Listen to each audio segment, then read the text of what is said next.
गई? 24 हो गई ना। ये यहाँ से यहाँ तक की कुल दूरी कितनी हो गई? 24। और यहाँ से यहाँ तक की कुल दूरी कितनी है? 16।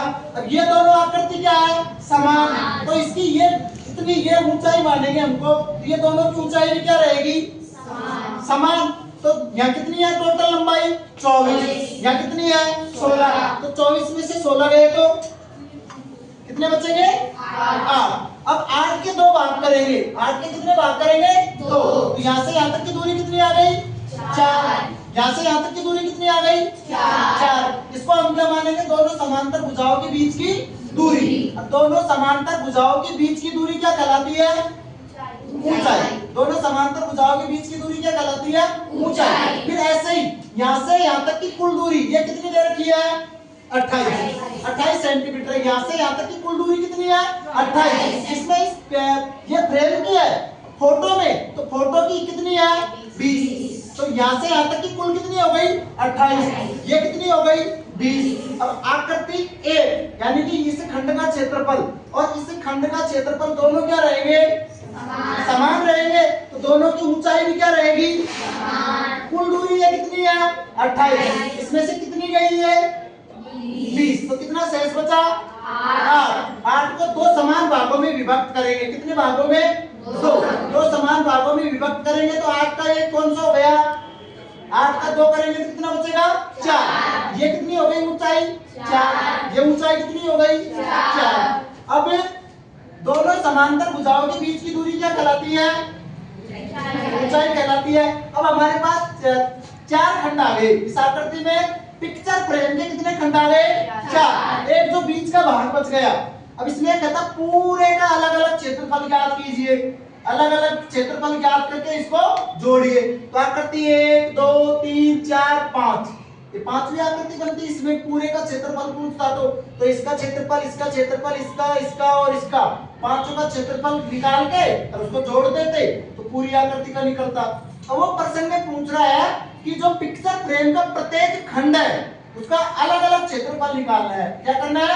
अलग अलग। तो आकृति 1 का क्षेत्रफल किसके समान रहेगा? 3 के। और आकृति 2 का क्षेत्रफल किसके समान रहेगा? आकृति 4 के। सबसे पहले दोनों आकृति क्या है? समान। तो आकृति 1 का क्षेत्रफल, आकृति 1 का क्षेत्रफल। अब आकृति 1 को देखेंगे तो आकृति 1 में दिया हुआ है पहली समांतर भुजा।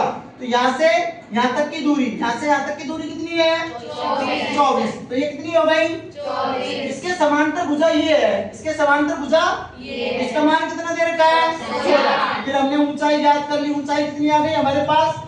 4 सेंटीमीटर। अब समलंब का क्षेत्रफल क्या होता है? 1/2 गुणा ऊंचाई समांतर भुजाओं का योग। समांतर भुजाओं का योग।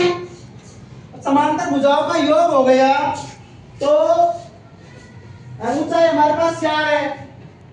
1/2 ऊंचाई की जगह क्या रख दिया? 4। समांतर भुजाओं का योग, दोनों समांतर भुजाओं को जोड़ेंगे 24 प्लस 16। 24 और 16 कितना होता है? 40। या 2 से या 4 को काटेंगे तो 2 दूनी 4 और 40 को मल्टीप्लाई करेंगे 2 से तो कितना आ गया? 80 सेंटीमीटर स्क्वायर। कौन सी आकृति का आ गया? आकृति 1 का। अब आकृति 1 का क्षेत्रफल किसके समान रहेगा? आकृति 3 के। तो हम अगली लाइन में लिख देंगे अतः आकृति 3 का क्षेत्रफल 80 सेंटीमीटर स्क्वायर होगा। अब हमारे पास कितने खंडों का क्षेत्रफल आ गया? 2 का। अब हम निकालेंगे 2 का। तो 2 का किसके समान है? 4 के। 2 की विमाएं देखेंगे। किसकी विमा देखेंगे? 2 की। आकृति 2। आकृति 2 का क्षेत्रफल निकालने के लिए इसकी पहली समांतर भुजा, तो पहली समांतर भुजा क्या है? इसके सामने वाली समांतर भुजा कितनी है? 20। तो पहली समांतर भुजा हो गई, दूसरी समांतर भुजा हो गई। दोनों के बीच की दूरी ऊंचाई कहलाएगी। तो दोनों के बीच की दूरी कितनी आई हमारे पास? 4। उसको वही सूत्र में व्यवस्थित करेंगे। तो सूत्र में व्यवस्थित करने किया तो हमारे पास दूसरे पिक्चर फ्रेम खंड का कितना आया है? 96 सेंटीमीटर स्क्वायर। इसका 96 सेंटीमीटर स्क्वायर है आकृति 2 का। तो किसके समान होगा? आकृति 4 के। आकृति 4 के। अब सीधा सा है वो पूछता कि केवल त्रिज्य खंडों का क्षेत्रफल ज्ञात कीजिए या पिक्चर फ्रेमों का क्षेत्रफल ज्ञात कीजिए। तो पहली आकृति का हमारे पास कितना आ गया? 80। दूसरी का कितना आ गया 96। तीसरी का कितना आ गया 80। चौथी का कितना आ गया 96 सेंटीमीटर स्क्वायर है सब में, तो 6 और 6 12 हासिल 1। इनमें जोड़ेंगे, देखो दो तो कम कर देंगे पहले।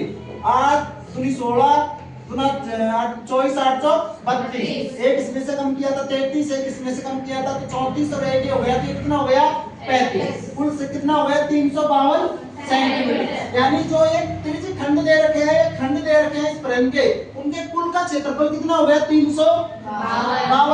दूसरा तरीका वो केवल इतना ही पूछता कि केवल पिक्चर खंड का क्षेत्रफल ज्ञात कीजिए। तो हम इस आकृति को ध्यान से देखेंगे। इस आकृति को क्या देखेंगे ध्यान से। ये कौन सी आकृति बन रही है आयत। और आयत कितने बन रहे हैं 2, एक बाह्य है और एक अंतर।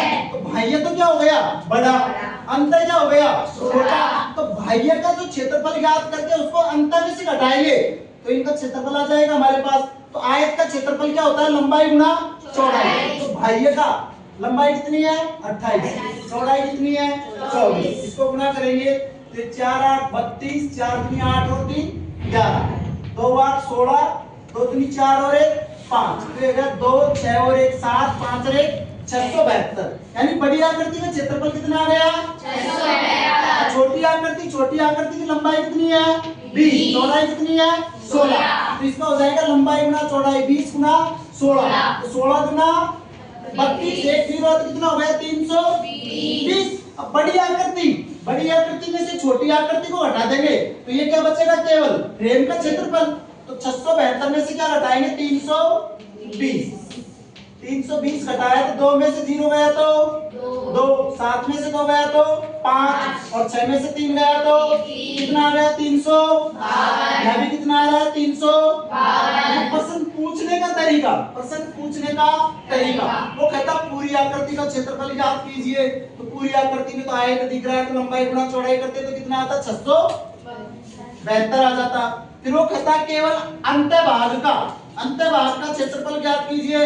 तो बड़ी में से किसको घटा देते छोटी को घटा देते। अब उसने केवल इन त्रिज्यीय खंडों का इसका मतलब पिक्चर फ्रेमों का पूछा है तो पूरे का क्षेत्रफल निकाल दिया, इसमें से इसको घटा दिया तो ये बच गया।